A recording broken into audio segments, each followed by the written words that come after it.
Good evening and a warm welcome. It's Saturday, the 1st of December 2018. You're joining us on Prime TV News. Here are the stories making your headlines tonight. Chairman of Sri Lanka Podujana Peramuna rejects rumours stating Commonwealth is preparing to impose sanctions on Sri Lanka.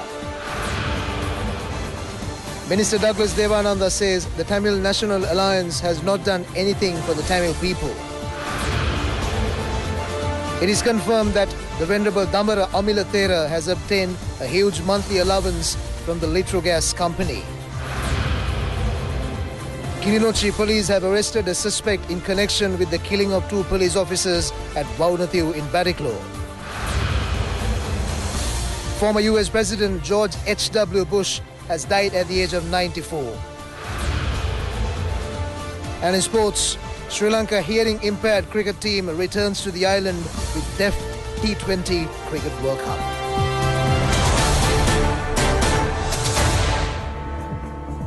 And now for the news in detail. Chairman of Sri Lanka Podujana Peramuna, Professor G.L. Piri, says that the rumours spread by certain elements stating that the Commonwealth is preparing to impose sanctions on Sri Lanka are totally false. He mentioned this during a media briefing today. Today there are very strange features of the political situation that is developing in the country. It is very clear that the Speaker in particular regards as important only the opinion of foreigners. He has a particularly servile attitude to foreigners. The people of this country are excluded from the parliament galleries. But by the special invitation of the Speaker, the galleries are filled with foreigners who are distinguished invitees of the Speaker. That is fine.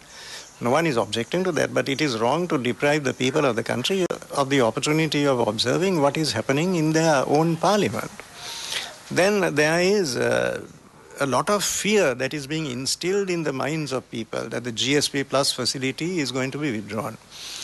That is not easy. It cannot be done in a week or two. It is a long, complex procedure that is laid down in the European Union in Brussels. And so far there has been no indication at all emanating from Brussels that that is going to happen. It is necessary to find out exactly what is going on behind the scenes. Now the Tamil National Alliance has said in writing that they will support a UNF administration. On what basis? What are the conditions? Then the country has to face the reality that this is a UNF-TNA government. The TNA is embarking on this course of action for no other purpose than to accomplish their own objectives. So if we want a stable solution, it is time for the people of the country to be given the opportunity of expressing their... Minister Douglas Devananda says that the Tamil National Alliance, which is trying to appoint a United National Party Prime Minister, has not done anything for the Tamil people during the recent past. He mentioned this during a media briefing. Minister Douglas Devananda said that the Tamil National Alliance says that they brought the good governance government, but the term of Northern Provincial Council has ended some months ago. The minister said the Tamil National Alliance does not ask to hold an election. He pointed out that was how the TNA worked during the past. The minister said that 10 cabinet papers have been approved to solve the problems of their people within a month of establishing this government. A program was launched to provide houses for the people who were affected by the war. There is a requirement of 110,000 houses in the north and east. He said that they have taken steps to provide housing already. He further said that the Tamil National Alliance, which was a partner of the United National Party, deceived the people. Meanwhile, Deputy Minister S. Vyalendran expressed his views during a function in Bariklo. He pointed out that a president acceptable to the minorities is in power. Similarly, a leader who is accepted by a majority of the people in the south has become the Prime Minister. Therefore, he said, this is the best opportunity to solve their problems. It was confirmed in court yesterday that the Venerable Damara Amila Thera has obtained a huge amount as a monthly allowance from the Litrogas company. Media reports say that 57 persons who were linked to the political activities of the previous government have been given money as allowances by the Litrogas company. The Venerable Damara Amilathera staged protests during the past period, requesting to come forward to fight against those who stole state property. He mentioned this during the United National Party protest rally on the 15th of this month at the Lipton roundabout in Colombo. However, lawyers connected to the court case say that they submitted a voucher to the court confirming the Venerable Damara Amilathera obtained cash from the Litro Gas Company. The Venerable Amilathera, during a protest rally in Kandy recently, recalled about his struggle against corruption by spending his own money. Meanwhile, a police complaint has been lodged in connection with the Venerable Damara Amilathera obtaining money from the Litro Gas Company. Kilinochchi police have arrested a suspect in connection with the killing of 2 police officers at Vaudathiu in Bariklo. Police said the 48-year-old suspect is a resident of the Vattakachi area in Kilinochchi. The suspect is expected to be handed over to the CID officers who are conducting investigations into the shooting. A group of officials, including the IGP, left for the area yesterday to look into the investigations into the incident. The bodies of the 2 constables were found recently near the Vaudathiu roadblock. Still at home, a group of people of the Association to Protect ETI Depositors staged a protest requesting the President to intervene to recover monies of the ETI depositors. A walk took place from Maradana Technical Junction to Fort Railway Station. Thereafter, the participants staged a protest in front of the railway station. They said that the President had obstacles during the time of the previous government to stand in support of them. They said that there was no result, although the previous government was informed about their situation.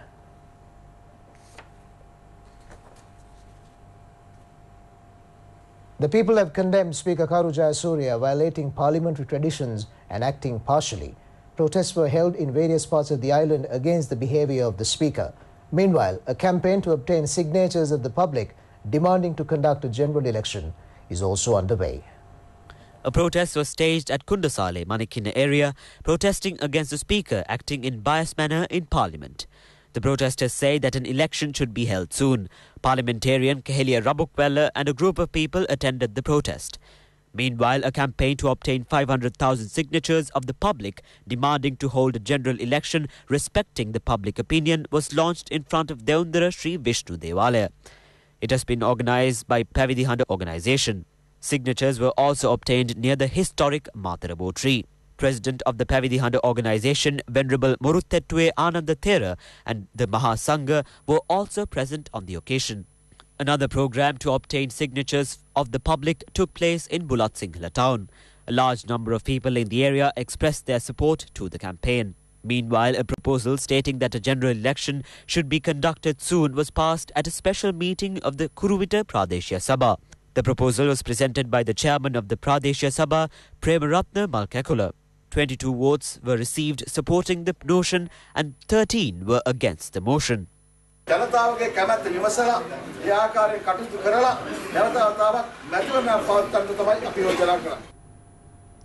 on with the news, the Mahasangha has emphasized that all decisions and rulings of the country should be implemented under the sovereignty of the people. The Mahasangha points out the rulers should conduct a general election and ensure the sovereignty of the people. The National Sangha Summit was held yesterday. The summit was commenced at Nelumpokuna Theatre after the Mahasangha arrived at the location from the Mahavali Centre. It was emphasized during the summit the need to stand up for the sovereignty of the people and to defeat the efforts to destroy Theravada Buddhism in a divided state.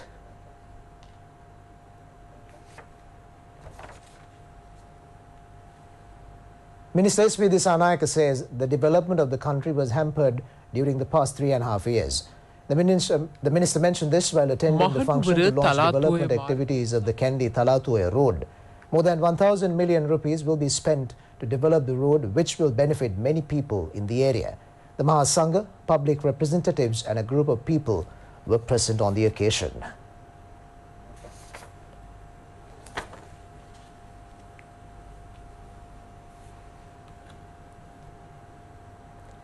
The government has decided to grant 75 million rupees to pay arrears to the potato farmers. For a long period, potato farmers struggled to get a fair price for their harvest. They staged protests to get the fair price for their harvest. Although measures were taken to purchase the harvest, payments for the farmers were not made in a proper manner. Potato Farmer Associations and Sri Lanka Consumer Cooperative Society Associations briefed Minister Johnston Fernando in this regard. The minister informed the President and the Prime Minister and took measures to obtain speedy solutions to the problem. Accordingly, the Cabinet approved the Cabinet papers submitted to pay the arrears of the potato farmers and to purchase their harvest. Director of the Sri Lanka Consumer Cooperative Society Association, Mohammed Riaz, handed over the relevant cheque to Minister Johnston Fernando today. The National Police Commission has taken steps to promote 2,891 male and female police constables on the instructions of IGP Pujit Jayasundara. Accordingly, 1,783 officers have been promoted from police constables to sergeants. 334 women officers have been promoted from women police constable to women police sergeants.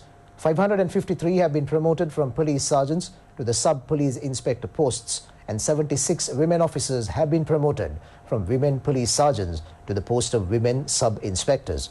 Apart from these, 145 promotions have been given to police drivers. Although the previous government, as a policy, increased the price of fuel on the 10th of each month, the present government decreased the fuel prices for the third time within 34 days after coming into power. The people say that the previous government kept on pressurizing them, although there was a possibility to provide relief such as this. The people say that the previous United National Party government burdened them by introducing a price formula for fuel and increasing price of fuel on the 10th of each month. On the 11th of October, a litre of 95-octane petrol was sold for 169 rupees, but it has been reduced to 159 at present.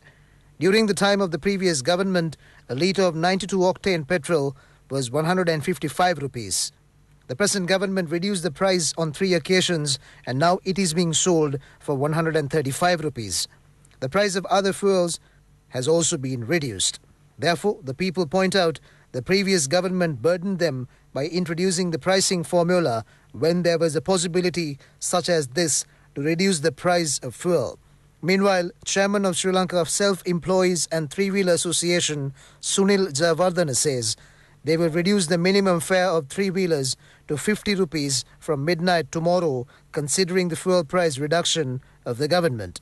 Trade union representatives of the restaurant owners said that they would also reduce price of food, taking into account the fuel concession given by the government.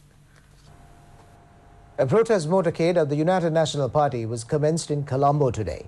It has been named as Yuktiye Yatrava.